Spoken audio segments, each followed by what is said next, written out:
हादसा या साजिश, लीबिया के आर्मी चीफ का तैयारा गिराया गया या वो हादसे का शिकार हुआ, ये वो सवाल है जो कल से गर्दिश कर रहा है।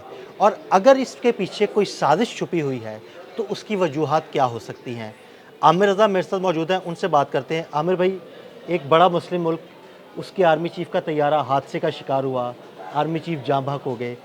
एक सवाल ज़ेर गर्दिश है कि क्या ये तैयारा हादसे का शिकार हुआ या इसके पीछे कोई साजिश छुपी है। हमारे नाज़रीन को ज़रा तफसील से बताइएगा। बहुत मेहरबानी अदील भाई, आपने बड़े अच्छे मौजू के ऊपर बात की। मैं ये बात करना चाह रहा था कि लीबिया जैसा दोस्त इस्लामी मुल्क जो है, उसके अगर आर्मी चीफ को कोई गज़न पहुंचा, यानी वो शहीद हो गए हैं, और उनके साथ 4 अहम फ़ौजी जो हैं वो भी शहीद हो गए हैं। और ये मैं ये समझता हूँ कि शायद दुनिया को बहुत बाद में पता चलेगा कि ये जहाज़ जो है किसी साजिश का शिकार हुआ है। ये हादसा लग नहीं रहा है जिस तरह की सूरत हाल है। और जो जैसे लीबिया में इस वक्त भी 2 बड़े ग्रुप जो हैं वो काम कर रहे हैं। एक गवर्नमेंट नेशनल यूनिटी का ग्रुप है जो बरसर इक़्तिदार है, मराकश पर उनका कब्ज़ा है, और वो उन्हीं के ये आर्मी चीफ थे। इसके अलावा एक ग्रुप जो है वो खलीफा हफ्तर के नाम से वो जो है पहचाना जाता है। उसको बैक हासिल है रूस की और मुत्तहिदा अरब अमारात की। तो ये वो ग्रुप है जो कि बहुत सारी बंदरगाहों पर जो है इस वक्त भी काबिज़ है। असल में लीबिया है क्या? 2011 में जब अरब स्प्रिंग आया था तो कर्नल मोअम्मर कज़ाफ़ी को जो है यहाँ से हटाने में उस वक्त गो जो है अमेरिका ने बड़ा अहम किरदार अदा किया था, यानी नेटो फोर्सेस ने बहुत अहम किरदार अदा किया था। और बहुत सारे रेबल ग्रुप्स को जो था उस वक्त अमेरिका सपोर्ट कर रहा था। इसी तरह कर्नल मोअम्मर कज़ाफ़ी की जो हमायती फ़ौजी थे उनको रूस और मुत्तहिदा अरब अमारात की हमायत हासिल थी। लीबिया एक तेल से बड़ी दौलत का मुल्क है और हमेशा से ये इन ममालिक के अंदर, यानी अरब ममालिक के अंदर जो है इसको एक बड़ी क़ुव्वत समझा जाता है। लेकिन मोअम्मर कज़ाफ़ी के बाद 2011 के बाद यहाँ पर 2014 तक एक खाना जंगी रहती है 3 साल के लिए। फिर 2 हिस्सों में ये तकसीम मुल्क तकसीम नहीं होता, लेकिन 2 हिस्सों में क़ुव्वत तकसीम हो जाती है। इसको इस तरह से कहना चाहिए। भी खौफनाक खाना जंगी रही, बहुत खौफनाक। इस तरफ जो इस वक्त हुक्मरान ग्रुप है, ये इसको गवर्नमेंट नेशनल जो ग्रुप है, इसके जो फ़ौजी क़ुव्वत थी वो मोहम्मद अली अल हद्दाद थे, यानी जिनका इस तैयारा हादसा में गया।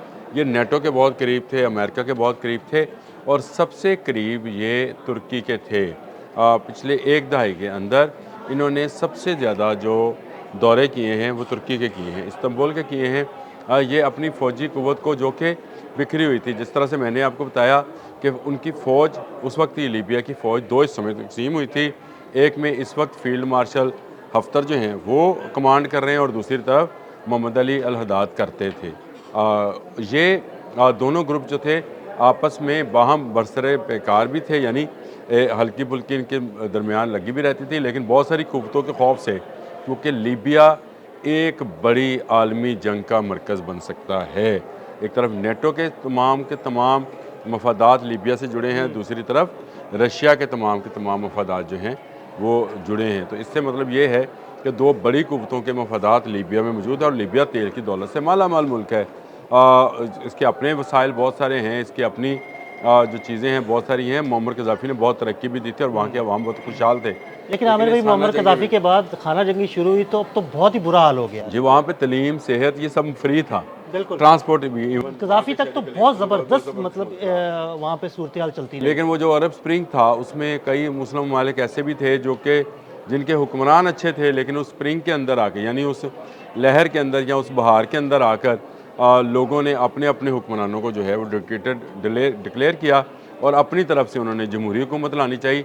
लेकिन नतीजा देख लें कि आज 2 हिस्सों में तकसीम। लेकिन आमिर भाई, मेरा ख्याल है कि वो शायद लोगों का इतना अमल दखल नहीं है जितना पीछे साजिशें जो है ना वो काम करती रही। अच्छा, ये डसाल्ट फाल्कन 50 जो है ये तुर्की से ही उड़ा, अनकरा के एक गाँव में गिरा, और इसका मलबा जो है अब तुर्की हुकाम ने अपने कब्ज़े में ले लिया है। मुझे ये इस तरह से लगता है जैसे इसके पीछे एक गहरी साजिश छुपी है, और ये साजिश कहीं बड़ी आलमी जंग का पेश हिम्मत ना बन जाए, क्योंकि जैसे जैसे इसकी तहकीकात आगे बढ़ेंगी, क्योंकि तुर्की का मतलब यह है कि नेटो ने अपनी तहवील में ले लिया है, यह मलबा रुकन है।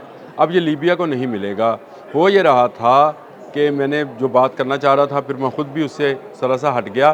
محمد علی الحداد جو ہیں یہ چاہ یہ رہے تھے کہ ان کے جو فوج مختلف گروپس میں بٹی ہوئی ہے اس کو ایک منظم نیشنل فورس کا جو ہے وہ شکل دے دی جائے۔ اس کے لیے وہ ترکی کے ساتھ بہت سارے معاہدات کریں۔ دیکھیں لیبیا کے اعلیٰ فوجی افسران کو جو ہے ترکی میں تربیت دی جا رہی ہے اور ترکی کے ساتھ یہ معاہدہ ہے۔ پھر اس کے بعد استنبول جو ہے یہ جو ہے یہاں پر مرکز بنایا گیا تھا لیبیا کے دفاع کے حوالے سے، طرابلس کے دفاع کے حوالے سے، اور یہاں پر جو ہے بہت سارے ہتھیاروں کی ڈیل فائنل ہوئی ہیں۔ بڑے اہم دفاعی معاہدات ہو رہے تھے، بہت اہم دفاعی معاہدات۔ اچھا، ترکی کا کسی ملک میں داخل ہونے کا مطلب نیٹو کا داخل ہونا ہوتا ہے، رکن ملک ہے، تو اس لیے لیبیا کا یہ پارٹ جو ہے یہ مکمل طور پر نیٹو کے زیر کنٹرول تھا، لیکن لیبیا کا وہ پارٹ جو کہ اس کے کنٹرول میں نہیں ہے، وہاں پر جو ہے جو دوسری مخالف قوتیں ہیں وہ برسر پیکار ہیں۔ میں یہ سمجھتا ہوں جان بوجھ کر اس جہاز، میں یہ سمجھتا ہوں، میں اپنی بات کر رہا ہوں بھائی، میں یہ سمجھتا ہوں کہ جان بوجھ کر ترکی میں اس جہاز کو گرا کر ایک پیغام دیا گیا ہے۔ دیکھیں ڈیفالٹ فالکن 50 جو ہے دنیا کے محفوظ ترین جہازوں میں سے ایک جہاز سمجھا جاتا ہے۔ یہ جہاز میں اگر فنی خرابی بھی ہو جائے تو یہ جو ہے گلائیڈ کر جاتا ہے، بالکل گلائیڈ کرتا ہے، گلائیڈ کر کے یہ کسی نہ کسی ہلکے پھلکے ایکسیڈنٹ کے ذریعے یہ اتر جاتا ہے۔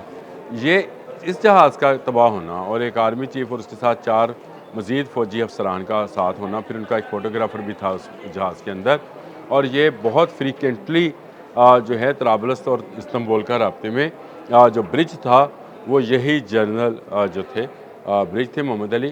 اور یہ میں سمجھتا ہوں کہ ایک براڈر اگر ہم اس کی پکچر کو دیکھیں تو یہ بہت بڑی سازش ہوئی ہے عامر بھائی، آپ نے یہ بالکل سازش ہوئی ہے، میں اسی سازش کو کنٹینیو کرنا چاہتا ہوں، مجھے مختصر سا جواب چاہیے۔ آخر مسلم ممالک ہی کیوں؟ سوڈان، لیبیا، شام، ایران، آخر مسلم ممالک ہی کیوں؟ مسلم ممالک ہی کیوں؟ ایک تو مسلم ممالک میں آپ کو میر جعفر اور میر صادق سستے میں مل جاتے ہیں، پہلی بات تو یہ ہے۔ اتنے ارزاں باغ غدار جو ہیں آپ کو کہیں نہیں ملیں گے جتنا ملتے، جیسے افغانستان ہے وہ ارزاں غدار ہیں اور دہشت گردی میں شامل ہو جاتے ہیں۔ دوسرا یہ ہے کہ خود بھی حق و باطل کی جو جنگ ہے وہ مسلمان اور کفار کے مابین نہیں ہونی ہے۔ اب کفار کا ایک جو جگہ ہے وہ اکٹھی ہوتی چلی جا رہی ہے اور اس میں کئی مسلم ممالک بھی شامل ہو گئے۔ اگر آپ یہ ایک لمبی بحث ہے، احادیث کی روشنی میں دیکھیں تو بہت سارے مسلم ممالک جو ہیں کفار کی ان فوجوں کے خلاف ہوں گے، ان فوجوں کے ساتھ ہوں گے جو امام مہدی کی جو ہے مخالفت میں لڑ رہی ہوں گی۔ تو آپ صرف اس سے اندازہ کریں کہ ہمارے اندر جو ہے نا اتفاقی اور ہمارے اندر جو قوت حاصل کرنے کی کیا اس کو کہتے ہیں لالچ ہے یا حرص ہے، اس نے ہمیں تباہ و برباد کر رکھا ہے۔ لیبیا ایک ابھرتی ہوئی طاقت کا نام تھا۔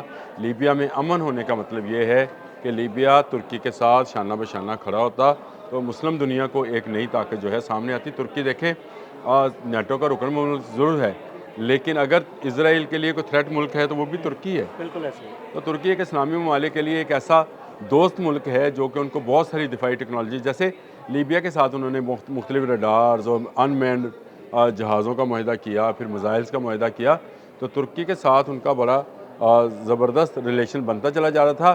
شاید ترکی میں ہی نشانہ بنا کر یہ ایک پیغام دیا گیا ہے کہ جو ترکی کے ساتھ رہے گا اس کو جو ہے ہم اس طرح سے نشانہ بنا سکتے ہیں۔ اب یہ کھلے گی سازشی تھیوری اس وقت جب یہ تمام کا تمام ملبہ جو ہے اس کا فرانزک کر لیا جائے گا اور وہ چیزوں کا ایگزامن کیا جائے گا۔ ابھی تک تو یہ کہا جا رہا ہے کہ شاید الیکٹرانک اس کا جو ہے سسٹم جو ہے وہ جیم ہوا ہے، لیکن یہ کیسے جیم ہوا ہے؟ اس سے پہلے جو اس کا بلیک باکس کھلے گا اس کے اندر پائلٹس کی کیا آوازیں ہیں، کیا اس نے رابطہ کرنے کی کوشش کی۔ جہاز گرتے گرتے گرتا ہے، جہاز ایک دم سے تو گرا نہیں کرتے، اور اس میں پائلٹس کی تمام چیزیں، حالانکہ جنگی جہاز بھی ہوں تو اس کا بلیک باکس بھی کھل جاتا ہے، تو اس کا بھی بلیک باکس کھلے گا تو بہت ساری چیزیں جو ہیں سامنے آئیں گی، اور میری اپنی تھیوری کے مطابق یہ ایک سازش کے تحت گرایا گیا ہے۔ بہت شکریہ عامر رضا جی۔ بالکل عامر رضا نے بڑی تفصیل کے ساتھ آپ کو اس سارے معاملے کے بارے میں بتایا، اور عامر رضا نے یہ بھی بتایا کہ ان کے مطابق ہو سکتا ہے کہ یہ طیارہ ایک سازش کے تحت گرایا گیا ہو۔ عدیل احمد اور عامر رضا کو اجازت دیجیے گا، اللہ حافظ۔